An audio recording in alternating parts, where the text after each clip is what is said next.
দর্শক নিউজ 24 ইন্টারন্যাশনালের শুক্রবারের সাপ্তাহিক আয়োজন অন্যরকম সংবাদে আপনাদের স্বাগত জানাচ্ছি। সাথে আছে আমি পিঙ্কি সানোয়ার। লাস ভেগাসের সিইএস প্রাঙ্গণ এবার যেন উঠেছে স্মৃতি মন্থনের এক বিশাল মঞ্চ।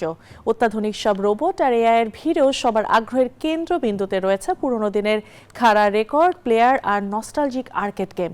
ডিজিটাল যুগে এসেও অ্যানালগ পণ্যের প্রতি জেনজি থেকে শুরু করে সব প্রজন্মের এই অদ্ভুত ভালোবাসা সত্যিই অবাক করার মতো এক দৃশ্য।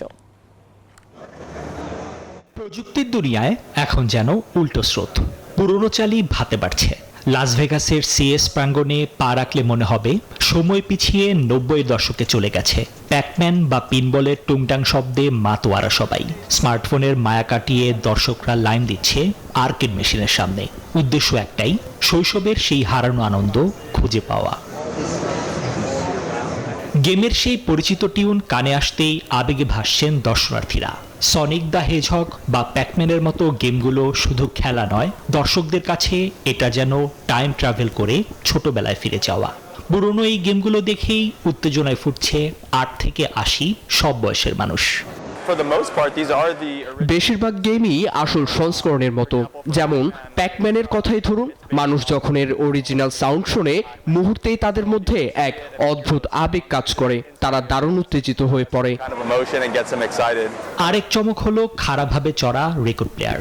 বাবার আমলের ধুলামাখা ভিনাইল রেকর্ড এখন জেনজি প্রজন্মের কাছেও সুপারহিট।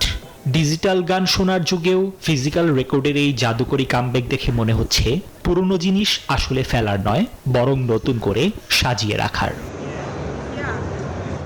নিবির আমিন, নিউজ 24। হাড় কাঁপানো শীতে চীনের হারবিনে এখন বরফের ছড়াছড়ি। বার্ষিক ভাস্কর্য প্রতিযোগিতায় অংশ নিতে সেখানে হাজির হয়েছে 25টি দল। কেউ বরফ কেটে বানাচ্ছেন ভারতের তাজমহল, কেউ বা তৈরি করছেন অক্টোপাসের সুর। জ্যামিতিক নকশার অদ্ভুত সব পরিকল্পনা নিয়ে চলছে তুমুল ব্যস্ততা। বরফ আর রোদের খেলায় জমে উঠেছে এই আন্তর্জাতিক উৎসব। হাড় কাঁপানো শীত, তবুও বরফের রাজ্যে চলছে ছেনি হাতুড়ির উৎসব। চীনের হারবিনে 25টি দেশের শিল্পীরা মেতেছেন অদ্ভুত সব ভাস্কর্য তৈরির প্রতিযোগিতায়। বরফের চাই কেটে কেউ বানাচ্ছেন পেঁচানো অক্টোপাস, আবার কেউ বা জ্যামিতিক নকশা। বেলজিয়াম আর স্পেনের শিল্পীরা মিলে অক্টোপাসের সুরগুলোতে আনছেন জীবন্ত ভাব। তবে বরফের বুকে ভালোবাসার প্রতীক তাজমহল করতে ব্যস্ত ভারতীয় দলটি।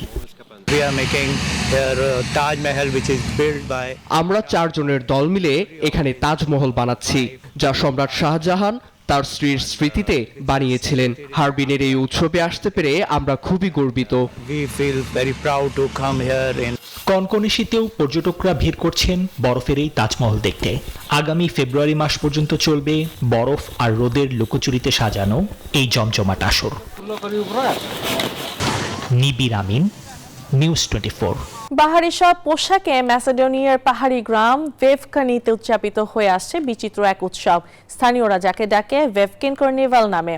এই উৎসবের মাধ্যমে পাহাড়ের বাসিন্দারা স্বাগত জানায় অর্থোডক্স নববর্ষকে। প্রতি বছরের মতো এই বছর উদযাপন করা হচ্ছে উৎসব। বিশ্বের প্রাচীন ও বর্ণাঢ্য এক উৎসব ভেভকানি কার্নিভাল, যার প্রধান আকর্ষণ বিচিত্র ধরনের সব মুখোশ ও পোশাক, যেখানে অংশগ্রহণকারীরা ড্রাম বাজিয়ে নৃত্য পরিবেশন করে।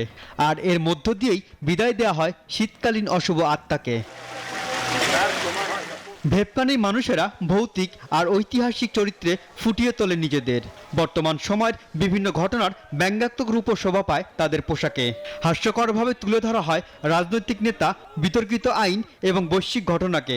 কার্নিভালটিতে রয়েছে 3টি চরিত্র, যার প্রধান চরিত্র অগাস্ট দ্য ফুল, যারা কৌতুক প্রদর্শন করে ভিড়ের মধ্যে।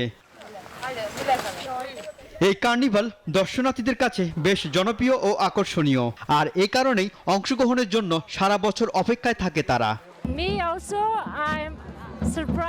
আমার খুব আনন্দ লাগে এখানে আসতে।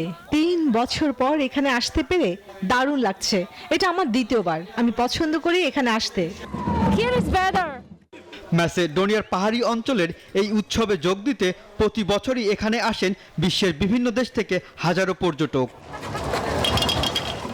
রনি আহমেদ, নিউজ 24। নিউজ 24 অন্যরকম সংবাদে নিচ্ছে বিরতি। ফিরছি আরো খবর নিয়ে, সাথেই থাকুন। বিরতির পর আবারও স্বাগত, দেখছেন নিউজ 24 অন্যরকম সংবাদ। আন্তর্জাতিক মহাকাশ স্টেশন থেকে নিরাপদ পৃথিবীতে ফিরে আসলেন 4 জন মহাকাশচারী। দীর্ঘ 11 ঘন্টার যাত্রা শেষে স্থানীয় সময় শুক্রবার রাত 1টার দিকে ক্যালিফোর্নিয়ার উপকূলে অবতরণ করেন তারা। তাদের 6 মাস থাকার কথা থাকলেও একজন মহাকাশচারীর গুরুতর শারীরিক অসুস্থতার কারণে 167 দিন কাটিয়ে ফিরলেন তারা। Undocking confirmed. বুধবার 14 জানুয়ারি আন্তর্জাতিক মহাকাশ স্টেশন থেকে একটি space x crew dragon capsule 4 সদস্যের ক্রু নিয়ে জরুরি ভিত্তিতে পৃথিবীর উদ্দেশ্যে যাত্রা শুরু করে। They're looking inside the International Space Station. নাসার তথ্য অনুযায়ী ক্যাপসুলটিতে ছিল 2 জন মার্কিন মহাকাশচারী, একজন জাপানি এবং একজন রাশিয়ান নভোচারী। শুক্রবার ভোরে ক্যাপসুলটি ক্যালিফোর্নিয়ার উপকূলের কাছে প্রশান্ত মহাসাগরে অবতরণ করে। নাসা জানায় একজন মহাকাশচারী গুরুতর শারীরিক অসুস্থতার কারণে এই সিদ্ধান্ত নেওয়া হয়।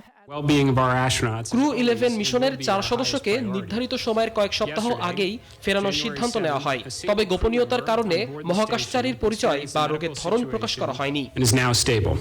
1998 সালে আন্তর্জাতিক মহাকাশ স্টেশন কক্ষপথে স্থাপনের পর এই প্রথম কারো শারীরিক সমস্যার কারণে জরুরি ভিত্তিতে পৃথিবীতে ফিরিয়ে আনা হলো মহাকাশযান। এই মিশনে অংশ নেওয়া ক্রু সদস্যরা হলেন মার্কিন মহাকাশচারী জেনা কার্ডম্যান ও মাইক ফ্লিঙ্ক, জাপানের কিমিয়া ইউই এবং রাশিয়ার ওলেগ প্লাটনভো। গত আগস্টে ফ্লোরিডা থেকে উৎক্ষেপণের পর আন্তর্জাতিক মহাকাশ স্টেশনে পৌঁছান তারা। সেখানে 6.5 মাস অবস্থানের পরিকল্পনা ছিল তাদের। চন্দ্রানী চন্দ্রা, নিউজ 24। 21 শতকে এসে ভাইকিংদের মতো জীবন কাটাচ্ছেন এক ব্যক্তি। জার্মানির মোটা অঙ্কের বেতনের চাকরি আর বিলাসী জীবন ছেড়ে তিনি ফিরেছেন বসনিয়ার নিজ গ্রামে। আধুনিক যুগের সব আরামায়েশ ছেড়ে কুঠার বানিয়ে আর ঘোড়ায় চড়ে তিনি খুঁজছেন নিজের সত্যিকারের স্বাধীনতা। 21 শতকের বসনিয়ায় যেন টাইম মেশিনে চড়ে হাজির মধ্যযুগের এক লড়াকু। নাম তার স্টিভ প্লেইচ, যিনি কনস্ট্রাকশন সাইটের ইট পাথর ছেড়ে এখন পুরোদস্তুর ভাইকিং।